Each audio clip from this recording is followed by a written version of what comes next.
Hey there, welcome back. Well, today we're going to be installing Home Assistant on a Beelink ME Pro. We'll have a look at the hardware, we'll install Home Assistant, and then we'll see what else we can do.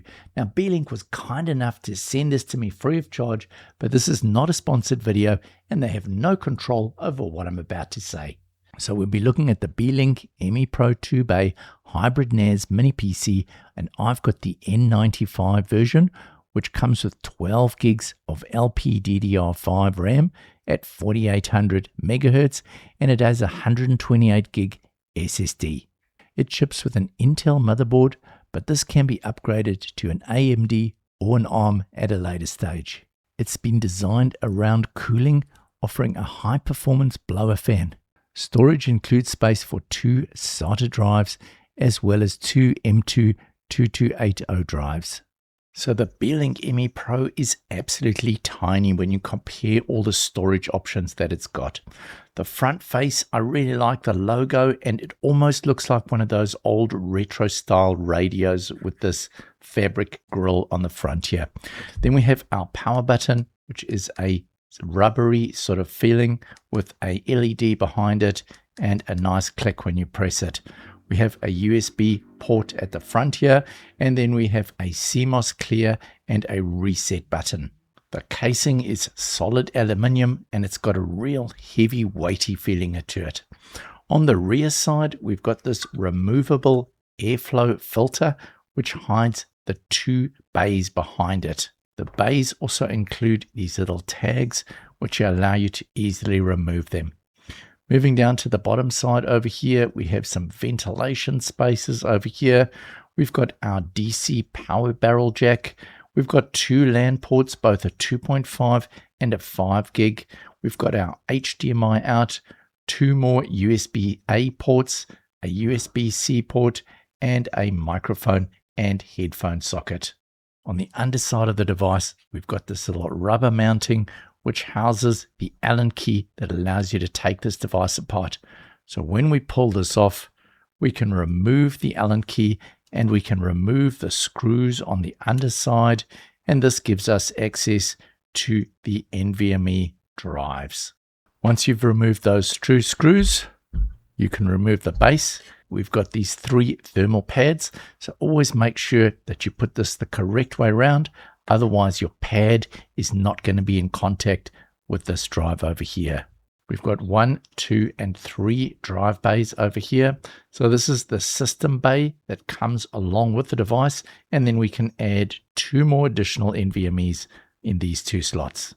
Once you remove the drive bay, you'll see it also includes a thermal pad over here, and then it's got 4 rubber mountings for the screws to hold the drive bay in place. Along with the device, we get a 6.3 amp power supply, a user manual, screws for both 2.5 as well as 3.5 inch drives. We get an Ethernet cable and an HDMI cable. Now, it comes with Windows 11 Home Edition pre-installed, but I wanted to install Home Assistant bare metal onto this device. Now, there's many ways of installing Home Assistant onto a mini PC, but the method we're going to use today is the Ubuntu boot drive method. So what we're going to do is we're going to download Ubuntu, we're going to put it onto a flash drive, plug it into the Beelink mini PC, boot up into Ubuntu.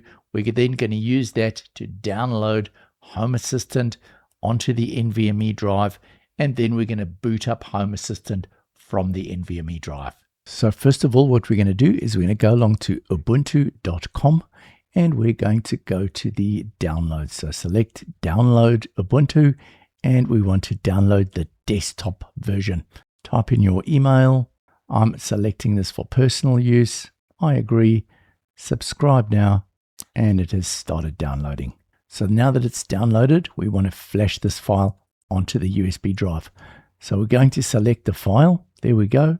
We've got it, Ubuntu desktop, and then we want to select our target. So it's this disk over here, 500 gigabyte flash drive. We're going to select that, and we're going to go flash. It's saying, are we sure? So always make sure you've got the correct drive. There we go, it's complete. Now we can switch our flash drive over to our mini PC. So now we're going to power up our Beelink, And while we're powering it up, we're going to be pressing the F7 multiple times until it goes into the BIOS mode. There we go. We're in our boot BIOS mode. Now what we're going to do is we're going to click down until we get to the drive that we've inserted into the Beelink, and we're going to press enter. Next, we're going to click try or install Ubuntu. So enter. We'll select English as our language. We don't need to worry about the accessibility. US English keyboard is fine. We are wired in via an Ethernet cable, so we're connected, and we're not going to install it. We're just going to try it. So that opens up your Ubuntu dashboard. Now what we're going to do is click on the Firefox browser. Now we're going to search for Home Assistant. We want to go to the installation section, and we're going to scroll down and find the install version that we want. So we're going to be installing on an x86-64 machine, and we're now going to scroll down and find the Ubuntu version. There we go, Ubuntu from a flash drive, and we're going to download this image over here in number 5. Now that it's downloaded, we're going to go up to this little icon at the top left over here, which is our search bar, and we're going to search for disk. Click on the disk drive icon, and now you're going to find the drive that you've downloaded it to. Mine is the 128 gig drive over there. I'm then going to click on this drive options selection over here, and we're going to say restore disk image, and we're going to click on this to select our disk image, go to downloads, and there is our HAS download, and we're going to open that. And now we're going to start restoring and authenticate. Now what it's doing is installing the image that you've downloaded onto your local drive on the Beelink. Now that it's complete, we're going to restart the device. Once again, I'm going to press the F7 button just to make sure that we're going into our BIOS, to make sure we're going to be booting from the correct drive. We're going to go into the setup, into the boot menu, and if we scroll down over here, we can see we are booting from the 128 gig SSD, which is the correct one. So we can save and exit, save configuration and exit. And there you can see now, it's now booting up into Home Assistant. Just waiting for the supervisor to start up. And there we go. Home Assistant is downloaded onto our Beelink ME Pro and installed and running. Now we can go into the setup. So here's my login screen for Home Assistant, and it's allowing me now to restore. So I'm going to go to Home Assistant Cloud because that's where all my backups are stored. And I'm going to select a full restore of my last backup.